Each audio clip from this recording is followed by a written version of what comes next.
നമസ്കാരം, ദിനേശാണ്. ഫാം മലയാളത്തിലേക്ക് എല്ലാവർക്കും സ്വാഗതം. ഇന്ന് നമ്മൾ തൃശ്ശൂർ ജില്ലയിലെ വെളപ്പായയിലാണ്. വെളപ്പായയിലെ ലിജിഷ എന്ന് പറയുന്ന ലിജി ചേച്ചി കുറെ കാലമായിട്ട് പുള്ളിക്കോഴി വളർത്തലിൽ സജീവമാണ്. അലങ്കാര കോഴിയായും അതുപോലെ തന്നെ മറ്റ് ഇറച്ചി ആവശ്യത്തിനും ഒക്കെ ഒരേപോലെ ഉപയോഗിക്കാൻ കഴിയുന്ന കോഴിയായിട്ട് ഈ പറയുന്ന പുള്ളിക്കോഴി മാറിയിട്ടുണ്ട്.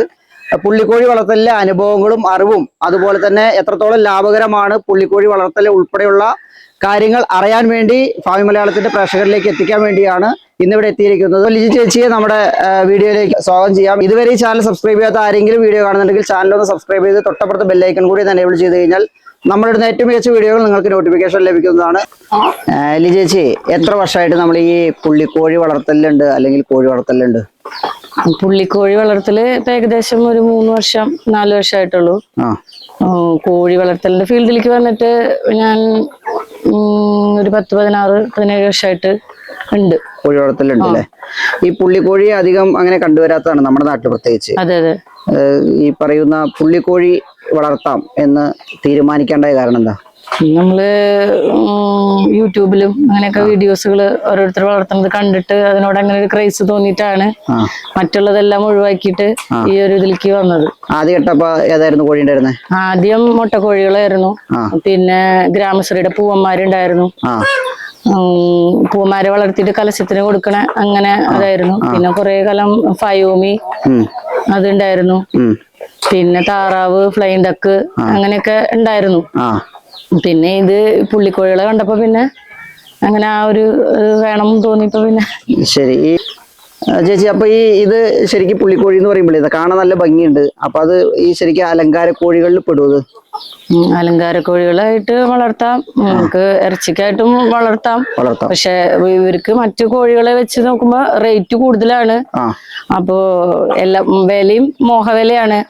ഇപ്പൊ മറ്റുള്ള കോഴികൾക്ക് ഇപ്പൊ കിലോ 200 എന്ന് പറയുമ്പോ ഇത് നമ്മള് മോഹവിലയാണ് പറയണത്.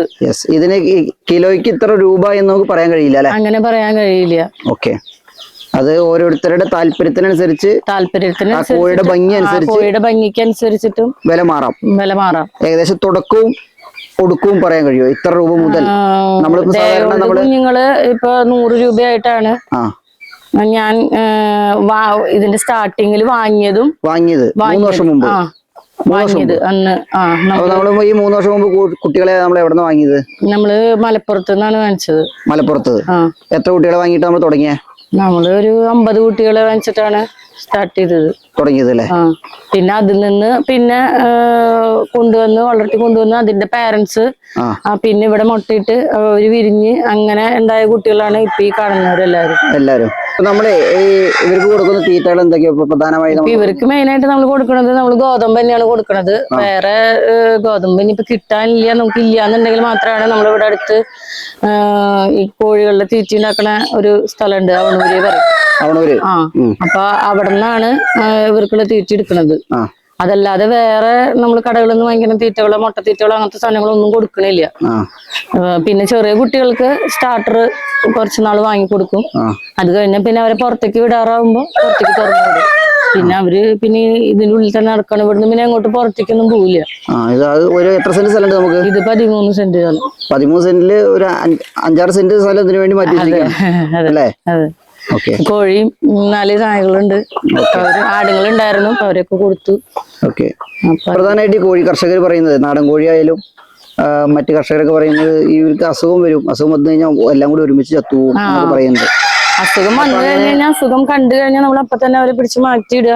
പിന്നെ അവർക്ക് വേണ്ട ട്രീറ്റ്മെന്റുകൾ, മരുന്ന് എന്താന്ന് വെച്ചിട്ടുണ്ടെങ്കിൽ നമുക്ക് അങ്ങനെ കോഴികൾക്ക് വല്ല അസുഖം വന്നിട്ടുണ്ടോ? അങ്ങനെ ഇല്ല, അങ്ങനെ വലിയ കുഴപ്പമില്ല. ഇപ്പൊ അസുഖങ്ങൾ ഇപ്പൊ ഈ മഴക്കാലാവുമ്പോ ഉണ്ടാവും, സാധാരണ കൂടുതലാണ്.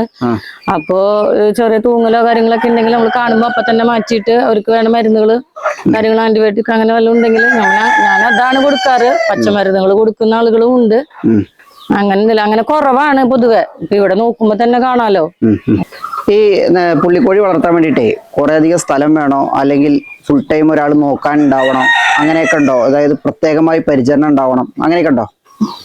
അങ്ങനെ ഒന്നുമില്ല. നമുക്ക് സാധാരണ നാടൻ കോഴികളെ വളർത്തുന്ന പോലെ തന്നെ വളർത്താവുന്നതാണ്. ഞാനിപ്പോ ഇവിടെ വളർത്തുന്നത് വെച്ചിട്ടുണ്ടെങ്കിൽ ഇവിടെ സ്ഥലത്ത് ഫുള്ള് തുറന്നു വിട്ടിട്ടാണ് വളർത്തുന്നത്. ഇവിടുന്ന് പുറത്തേക്ക് പോവൊന്നുമില്ല. പിന്നെ നായയും അങ്ങനെ പുറത്തുള്ള മറ്റുള്ള ജീവികൾ പിടിക്കാതെ നോക്കണം എന്ന് മാത്രം. കാരണം ഇത്രയും വിലയുണ്ടല്ലോ. അപ്പൊ നഷ്ടപ്പെട്ട് കഴിഞ്ഞു കഴിഞ്ഞാൽ നമ്മുടെ നായനെ പിടിക്കാനുള്ള നായകൾ ഇഷ്ടംപോലെ നമ്മുടെ ഉണ്ട്. പക്ഷെ നമ്മുടെ അടുത്ത് ആരും പിടിക്കില്ല. ഇവരെല്ലാവരും ഒരുമിച്ച് തന്നെയാണ് വളരുന്നത്. അപ്പൊ അതുകൊണ്ട് ഇവരങ്ങനെ പിടിക്കലില്ല. പുറത്തുനിന്ന് പിന്നെ ഒരു ജീവികൾക്ക് ഇങ്ങോട്ട് കയറാനും പറ്റില്ല. ഫുൾ കോമ്പൗണ്ട് ഉണ്ട്. കൂട്ടിനകത്തിട്ട് മാത്രം വളർത്താൻ പറ്റും. ഇപ്പൊ നമ്മൾ അയച്ചു വിട്ടാ വളർത്തണത്. അതെ അതെ. നമ്മളിപ്പോ നമ്മുടെ ഒരു അതാണ് മറ്റു വേറെ ബ്രീഡുകളെയും കൂടി നമ്മൾ വളർത്തുന്നുണ്ടെന്നുണ്ടെങ്കിൽ ഇവരെ ഒരുമിച്ചിട്ടിട്ട് വളർത്തി കഴിഞ്ഞാൽ നമ്മളെ ഉദ്ദേശിക്കുന്ന ആ ക്വാളിറ്റി ആ കുട്ടികൾക്ക് കിട്ടില്ല. അപ്പോ അത് നമ്മള് ഇവരെ സെപ്പറേറ്റ് ഇട്ടിട്ട് ഒരു കേജിൽ ഇട്ടിട്ട് വളർത്തുന്നതായിരിക്കും നല്ലത്. ഇപ്പൊ നമ്മൾ ഉദ്ദേശിക്കുന്ന ആ ഒരു ക്വാളിറ്റി ആ കുട്ടികൾക്ക് കിട്ടണമെങ്കിൽ അങ്ങനെ ആയിരിക്കും നല്ലത്. അല്ലെങ്കിൽ മൊത്തത്തിൽ ക്രോസ് ആയി പോകും. നമ്മൾ ഇത്രയും പൈസ കൊടുത്തിട്ട് വാങ്ങിക്കുമ്പോ അതിനെ നമ്മൾ അതുപോലെ കെയർ ചെയ്യണം. വേറെ കോഴികൾ ഉണ്ടെങ്കിൽ, ഇല്ലെങ്കിൽ വിഷയമില്ല. പലരും ഫയോമി അല്ലെങ്കിൽ മുട്ടക്കോഴികള് അങ്ങനെയുള്ള എല്ലാറ്റിനും കൂടി ഒരുമിച്ചിട്ടിട്ടാണ് വളർത്തുന്നത്. ഒരുമിച്ചാണ്. അപ്പോ അങ്ങനെ വരുമ്പോ ഇത് നമുക്ക് ആ ക്വാളിറ്റി കിട്ടില്ല. ഈ പുള്ളിക്കോഴി വളർത്തലിലേക്ക് നമ്മുടെ വീഡിയോ കണ്ടിട്ട് താല്പര്യപ്പെട്ട് ആളുകൾ വരാൻ തയ്യാറാവുകയാണെങ്കിൽ 3 വർഷത്തെ അനുഭവം വെച്ചിട്ട് എന്താ പറയാ? സുഖങ്ങള് ഞാൻ നോക്കിയിട്ട് പൊതുവെ എനിക്ക് അങ്ങനെ അസുഖങ്ങളായിട്ടൊന്നും കണ്ടിട്ടില്ല. പിന്നെ മറ്റു കോഴികളെ വളർത്തുന്നേക്കാൾ കൂടുതൽ നമുക്ക് ഇതിൽ നിന്ന് വരുമാനം ഉണ്ടാകുന്നുണ്ട്. പിന്നെ ഞാൻ കൂടുതലായിട്ട് നമുക്കിപ്പോ നാട്ടിൻപുറത്ത് ഇത് സെയില് നമുക്ക് അത് ബുദ്ധിമുട്ടാവും. നാട്ടിൻപുറത്ത് അത് ബുദ്ധിമുട്ടാവും. ആളുകൾ ഇപ്പൊ നമ്മുടെ നാട്ടിൻപുറത്തുള്ള ആളുകള് ഇതിന് വാങ്ങണത് എന്ന് വെച്ചിട്ടുണ്ടെങ്കില് മുട്ടയ്ക്ക് വേണ്ടിയിട്ടുള്ള ഇതാണ് കൂടുതലായിട്ടും വാങ്ങണത്. അപ്പൊ അവർക്ക് ഈ ഒരു റേറ്റ് കൊടുത്തിട്ട് ഇവരെ കൊണ്ടുപോയിട്ട് വാങ്ങിയിട്ട് വളർത്തുക എന്ന് പറഞ്ഞു കഴിഞ്ഞാൽ അത് വലിയ ബുദ്ധിമുട്ടായിരിക്കും. ഞാൻ കൂടുതലും ഇത് വളർത്തിയിട്ട് സെയിൽ ചെയ്തത് പുറത്തേക്കാണ്. തിരുവനന്തപുരം തൊട്ട് കാസർഗോഡ് വരെ നമ്മള് കൊടുക്കുന്നുണ്ട്, ഡെലിവറി ചെയ്ത് കൊടുക്കുന്നുണ്ട്.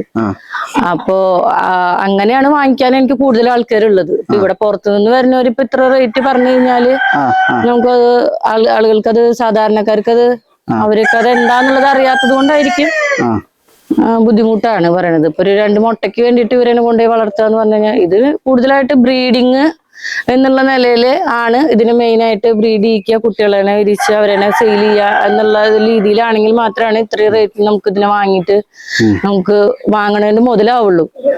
അല്ലാതെ ഇപ്പൊ ഇതിനെ വാങ്ങിയിട്ട് മുട്ടയ്ക്ക് പിന്നെ നമുക്ക് വാങ്ങിയിട്ട് നമ്മുടെ വീട്ടിന്റെ മുറ്റത്തൊരു അലങ്കാരം, ഭംഗി, അതൊക്കെ ആണെങ്കിൽ അങ്ങനെ ഉദ്ദേശിക്കാം. മുട്ടയൊക്കെ സാധാരണ നമ്മുടെ നാടൻ കോഴിയുടെ മുട്ട പോലൊക്കെ തന്നെയാണ്. ടേസ്റ്റിനായാലും മുട്ടയായിട്ട് അങ്ങനെ കൊടുക്കാറില്ല. എന്ന് വെച്ച് കഴിഞ്ഞാൽ ഇവരെന്നെ മുട്ടയിടും, ഇവരെന്നെ അടയാവും. ഇവരെവിടെയാണോ മുട്ടയിടണം അവരവിടെ ഇരുന്ന് അടയാവും.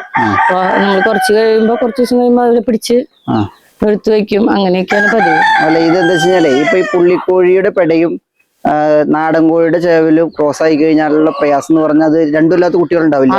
പ്യുവർ ബ്രീഡ് കിട്ടില്ലല്ലോ നമുക്ക്. ഇല്ല. അപ്പൊ അത് കളറാണ് ആ പൂവനെന്നുണ്ടെങ്കിൽ ആ മിക്സഡ് ആയിട്ടുള്ള തങ്ങി നമുക്ക് ആ ക്വാളിറ്റി കിട്ടില്ല. അല്ല, അങ്ങനെ ആവുമ്പോ ഈ പുള്ളിക്കോഴീനെ വളർത്തുന്ന സ്ഥലത്ത് മറ്റു കോഴികളെ വളർത്താൻ കഴിയില്ല. സെപ്പറേറ്റ് ചെയ്തിട്ട് ബ്രീഡ് ആവാതെ അങ്ങോട്ടും ഇങ്ങോട്ടും ബ്രീഡ് ആവാത്ത രീതിയിൽ സെപ്പറേറ്റ് കേജുകളിൽ ഇട്ടിട്ട് വളർത്തുകയാണെങ്കിൽ പ്രശ്നമില്ല. ഇപ്പൊ ഇവിടെ ഞാൻ ഫയോമീനെ ചെയ്തിരുന്നു. അപ്പൊ ഫയോമി ഈ താഴെ കൂട്ടിലായിരുന്നു, പുറത്തേക്ക് പോവില്ല. ഇവരെന്നെ സാധാരണ പോലെ പുറത്തു വിടും. അങ്ങനെയാണ് വളർത്തിയിരുന്നത്. അങ്ങനെയാണെങ്കിലും അങ്ങനെ ചെയ്യാം. അതല്ലെങ്കിൽ പിന്നെ മൊത്തത്തില് മിക്സ് ആയി ഒരു നമുക്ക് നല്ല ഇപ്പൊ ഇതിൽ തന്നെ നമുക്ക് നോക്കുമ്പോ കാണാം. ഇപ്പൊ ഇവിടെ തന്നെ ഉണ്ടായ കുട്ടികളാണ്. അപ്പൊ അതില് ഫുൾ ബ്ലാക്ക് ഒക്കെ എനിക്ക് തോന്നുന്നു അത് ഇവിടെ ഉള്ള പാരന്റ്സിന്റെ മുന്നത്തെ പാരന്റ്സിലെ അത് അങ്ങനെ വന്നിട്ടുള്ളതാണെന്ന് തോന്നുന്നു. അല്ലാതെ ഇവിടെ ഫുൾ ബ്ലാക്ക് കോഴികള് ഒന്നും തന്നെ ഇല്ല. പക്ഷെ ഇവരുടെ മുട്ട വിരിഞ്ഞിട്ട് തന്നെയാണ് ഈ ഫുൾ ബ്ലാക്ക് ഒക്കെ വരണല്ലേ? അതെ. അങ്ങനെ വന്നിട്ടുള്ളതാണ്. ഇവിടെ അല്ലാതെ വേറെ പുറത്ത് ഫുൾ ബ്ലാക്ക് കോഴിയില്ല. അപ്പൊ ഞാൻ വേറെ കാര്യം ചോദിക്കട്ടെ. അതായത് ഇപ്പൊ നമ്മൾ കുട്ടികളെയാണല്ലോ കൊടുക്കുക എന്ന് പറയുന്നത് പ്രധാനമായിട്ടും. കുട്ടികളെ കൊടുക്കുന്ന സമയത്ത് നമുക്കിത് പൂർണ്ണമായിട്ട് പുള്ളി വന്നിട്ടുണ്ടാവില്ല. അല്ല, അത് അറിയാൻ പറ്റും. വൈറ്റ് ടച്ച് കൂടുതലായിരിക്കും. പുള്ളി വരുന്നതിന് നല്ല വൈറ്റ് ടച്ച് കൂടുതലായിരിക്കും. ബ്ലാക്കില് വൈറ്റ് ഉണ്ടാവും, അല്ലെങ്കിൽ വൈറ്റില് ബ്ലാക്ക് ഉണ്ടാവും. വൈറ്റില് കൂടുതൽ വൈറ്റ് ആയിരിക്കും. കൂടുതൽ വൈറ്റ് ആയിട്ട് കാണാം. ഇപ്പൊ ഇതൊക്കെയാണെങ്കിൽ ഇത് ഫുൾ ബ്ലാക്ക് കുട്ടി തന്നെയായിരിക്കും. അപ്പൊ അവിടെ ഇറങ്ങാനുണ്ട് കുറച്ചു പേര്. അപ്പൊ ഇറങ്ങുമ്പോ കാണിച്ചു തരാം. അതിൽ കണ്ടു കഴിഞ്ഞാൽ മനസ്സിലാവും. ഓ ശരി ശരി. അപ്പൊ നമ്മള് കൃത്യമായിട്ടൊരു ധാരണയുടെ പുറത്ത് തന്നെയാണ് അത്രേ കൊടുക്കുക. ഉള്ളൂ. പിന്നെ അത് വളർന്ന് വലുതായി കഴിയുമ്പോൾ മാത്രമാണ് അതിന് പൂർണ്ണ വളർച്ച എത്തുമ്പോൾ മാത്രമാണ് നമുക്കത് മനസ്സിലാവുള്ളൂ, വ്യക്തമായിട്ട് മനസ്സിലാവുള്ളൂ. ഇപ്പൊ നമ്മുടെ കയ്യിൽ നിലവിൽ കൊടുക്കാൻ കോഴിക്കുട്ടികളുണ്ടോ? ഇപ്പോ കുട്ടികള് ഉണ്ട്, കുറച്ച് കുട്ടികളെ കൊടുക്കാം, 1 മാസമൊക്കെ ആയിട്ടുള്ള കുട്ടികളുണ്ട് അല്ലെ നിലവിൽ? ആവശ്യക്കാരുണ്ടെങ്കിൽ വിളിച്ചു കഴിഞ്ഞാൽ നമ്മള് കൊറിയറായിട്ട് അയച്ചു കൊറിയർ ചെയ്ത് കൊടുക്കലാണ് പതിവ്. കുറച്ച് മറ്റുള്ള തിരക്കുകളിലായിപ്പോ കഴിയെങ്കിൽ ഇവിടെ വന്ന് വാങ്ങിക്കഴിഞ്ഞാൽ അത്ര നല്ലത്. ഇവിടെ വന്ന് വാങ്ങിക്കുകയാണെങ്കിലും കുഴപ്പമില്ല, കുറച്ചുകൂടി നന്നാവും. ഏതാണ്ട് 3 വർഷക്കാലത്തെ പുള്ളിക്കോഴി വളർത്തലും അതിൽ നിന്നുള്ള അനുഭവവും അറിവുമാണ് ലിജിഷ ചേച്ചി എന്ന് പറയുന്ന ലിജി ചേച്ചി ഇവിടെ നമ്മുടെ പ്രേക്ഷകർക്കായി ഫാം മലയാളത്തിന് വേണ്ടി ഇവിടെ പങ്കുവച്ചിരിക്കുന്നത്. ഏതാണ്ട് കുറച്ച് കുട്ടികൾ ഇപ്പോൾ നിലവിൽ ഇവിടെ കൊടുക്കാനുണ്ട് പുള്ളിക്കോഴിയുടെ. ആവശ്യക്കാർ ആരെങ്കിലും ഉണ്ടെങ്കിൽ ചേച്ചിയുടെ നമ്പർ ഞാൻ ഈ വീഡിയോയിൽ കൊടുക്കാം, ആവശ്യക്കാർക്ക് വിളിക്കാം. അപ്പൊ മറ്റൊരു മികച്ച വീഡിയോയുമായി വീണ്ടും കാണാം. എല്ലാവർക്കും നന്ദി, നമസ്കാരം.